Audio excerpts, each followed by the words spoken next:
everyone. Welcome to the VIMS campus. We're here at our CBNERR office today. We're going to talk a little bit about seining, what it is and why it's important. And normally during the school year we have field trips visit us, and we take those students out behind me here to the York River and we do some seining there. During the summertime we take our campers out to New Point, Virginia. So that's about an hour's drive from here, a little bit of a canoe trip. And that's where we did our seining that you're about to see in a few minutes this past week. Now, seining happens with a seine net. So I have a pretty small size one here. And what happens is we'll have two people work the seine net, so one person on each pole. On the top of the net, you have little buoys, so those will float right at the surface of the water as you pull that net. And at the bottom of the net will be weights, so that'll drag right along that sandy bottom. And so your partner is going to go ahead and pull that net together nice and slow and evenly towards the beach. And once you've reached that beach, that's where you can start identifying some of the animals that you've caught. And that's exactly why we do seining. So it's a great way to look at the diversity of that place that you're seining. So you can collect all types of invertebrates and vertebrates, and of course we're always going to be re-releasing them back into the river or into the bay. Something else that can happen is there's a lot of seasonal diversity. So what you're about to see when we went seining in New Point, this is around early May, so it's not quite warm enough yet to see a lot of those larger animals you see during the summertime. So in this video we are going to be including some animals that we found in previous summers. So those are, I guess some people would say, some of the cooler animals that you can find, but even during the early spring, or even late spring, you can still catch quite a few different types of animals. And so here at CBNERR we are permitted to collect certain species, to ID them, but again, like I mentioned, we're always going to be re-releasing them back into the wild. So we hope that you guys enjoy our video.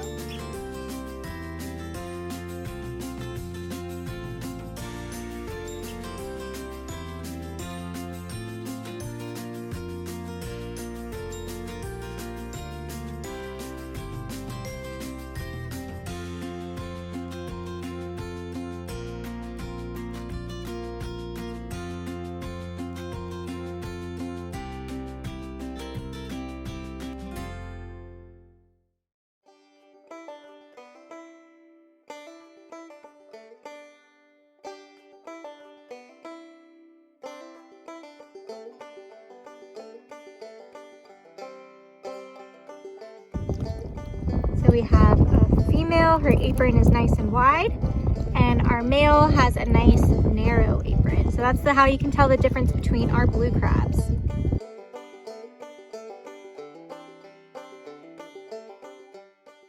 So right here we have our line seahorse, and you can see it swimming around in the seine net.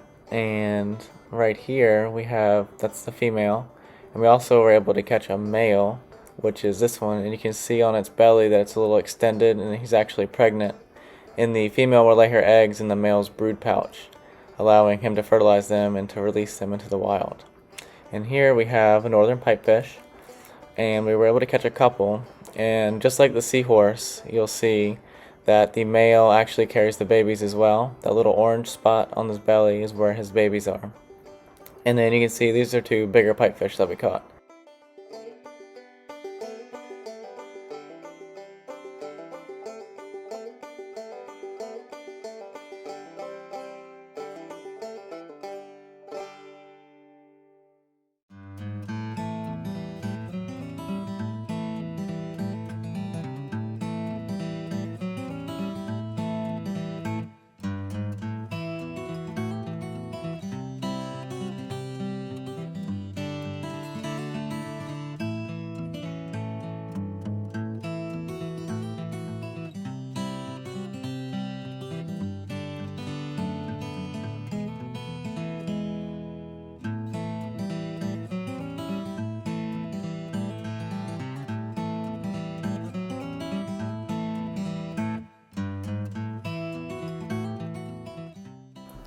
So this is the northern sea robin, and you can see that it has two wings on its sides, and those are actually its fins that it uses to move itself around on the bottom. And it also has little feet-like structures on its bottom that it also uses to feel for food into sand.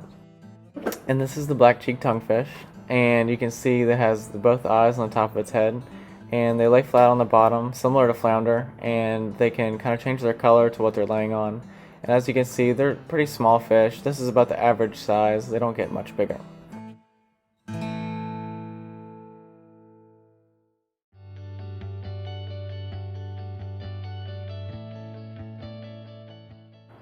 Southern stingrays are a common species found during the summertime in the Chesapeake Bay.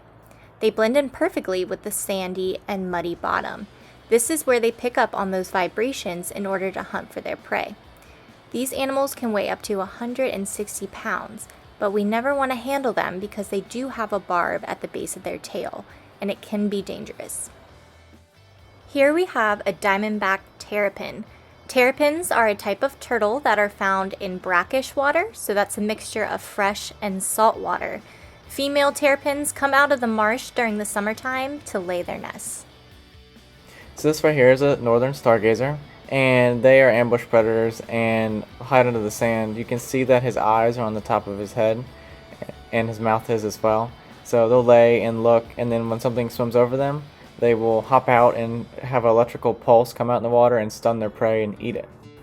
And this one is a northern puffer, and you can see it's pretty big, and it has little spikes on its skin. So they're not like an actual pufferfish where they have very sharp spikes, but they have like sandpaper on their skin, and they blow up when they get attacked by a predator, so that's their self-defense.